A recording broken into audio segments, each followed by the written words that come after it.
السلام عليكم ورحمة الله وبركاته. بسم الله والصلاة والسلام على أشرف الأنبياء والمرسلين سيدنا محمد صلى الله عليه وسلم. رمضان كريم دمان أصحابتيدا maanta waxaan rabnaa in halkan ka sii wadano casharadeen imtixaanaha inoo ahaa aanu ku baranay advance excelka. maanta waxaan rabnaa inaan isla qaadano saddex muxuu ahaa function oo muhiim ah excelka oo waxay kala yihiin minimum, maximum iyo count. oo minimum waa maxay? waa numberka ugu yar. maximumna waa numberka ugu badan. countna waa maxay? waa inta mataqaanaa muxuu ahaa cell oo halkan numbers imsa cell ayaa number ay ku qoran yihiin ayaa rabnaa inaan isla ogaano oo xisaab number ku qoran yahay. marka haddaan rabno mataqaanaa minimum numberka ugu yar dhaatada hadda halka ku haysoon haddaan rabno inaan isla ogaano ama soo saarno time ay iga qaadanaysa. haddaan rabno inaan caadi ahaan soo saaro oo hadda wuxuu inaan soo baaro leen u baaray noqonaysaa. laakiin excelka wuxuu leeyahay shortcut ayuu leeyahay oo function ah oo mataqaanaa ku tusaya numberka ugu yar. marka waxaan rabnaa minimum inaan sabarna ayaan rabnaa. marka saas tahay xaggaas ayaa tegaysaa waxa taabanaya functionkayga ahaa mataqaanaa equal ayaa leeyahay. tan marka equal dhaho waxaan qorayaa minimum ayaa qorayaa minimum waa soo gaabinaya. dan waxa leeyahay open the bracket ayaa leeyahay bracketka ayaan furayaa. dan waxa tagaya functionkan ay muxuu dhaatadan ayaa khadka soo wada gelinaya highlight soo wada gelinaya. marka dhaatada highlightkan soo wada geliyo waxa leeyahay close the bracketka ayaan xiraya. dan enter ayaa leeyahay oo automatically wuu soo saar wuxuu yiri numberka ugu yar oo inta la haysto maxay waa number 2 waaye oo waa kan waaye numberkan waaye wixii numberka ugu yar maxay number 2 dabcan hadda numberka ugu yar waa number 2 oo number 2 xisaab waxa ka yar number 1 ayaa ka siyar. hadda halkan ka dhigo number 1 halkan automatically way isbedelaysaa oo daatada wuxuu leeyahay numberka ugu yar waa maxay waa 1 way.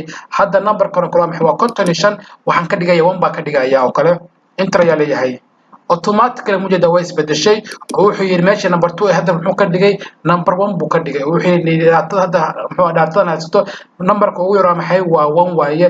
halka hadda konton ku cishto halka waxay noqonaysaa 2 bay noqonaysaa. arag enter ayaa leeyahay okay. dan halka waxay noqonaysaa 2 ayay noqonaysaa. markasta aad dhaatada wax ka bedesho number kale aad qorto halkan automatically isbedelaysaa. marka waxa jeclay minimum inaan isla fahnay. maximum waa maxay? waa opposite waxa waaye waa korsojeedka minimum waaye oo waa maxay waa numberka ugu badan waaye maximum ugu badan.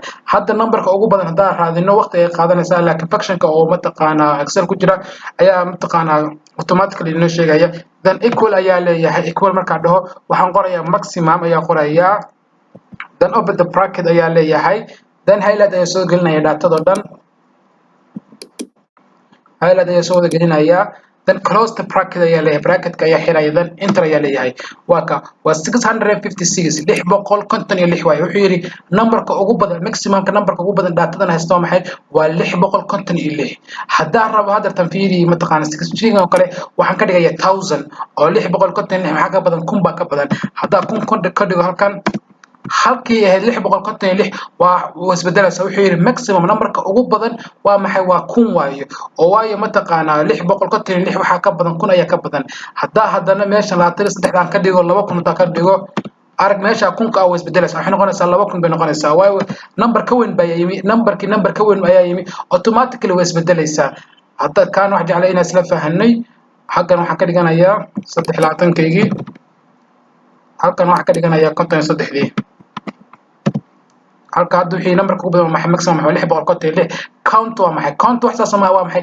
inta cell oo wax ku qoran yihiin number waa imisa dhaatadan imisa cell ayaa wax ku qoran. cell waxa la meelaha banaan ayaa la kan waa cell kan waa cell kan waa cell imisa cell ayaa mataqaanaa number ku qoran. hadda rabo inaan ogaado meesha tagaya equal ayaa leeyahay equal marka dhaho count ayaa qoraya count automatic halkaas ayuu jiraa count ayaa leeyahay. open the bracket ayaa leeyahay bracketka ayaa furaya.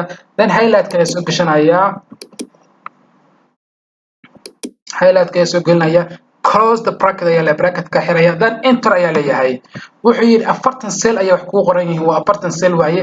lacala hadda meesha cell ka saaro oo dhaho 3 ka saaro kale oo hadda dhaho enter dhaho 39 bay noqonaysaa waayo excel ayaa ka saaray. haddaan ku soo kordhiyo 3gii wuxuu leeyahay meesha wax ku soo kordhay cell oo hadda waxay noqonaysaa 40 ayay noqonaysaa. marka waxaan jeclay inaan isla fahanay minimum oo ah ka ugu yar iyo maximum ka ugu badan iyo count inta cell oo wax ku qoran yihiin ayaa isla baran casharkeena maanta ku saabsanaya. assalaamu calaykum waraxmatullaahi wabarakaatuh. ramadaan kariim.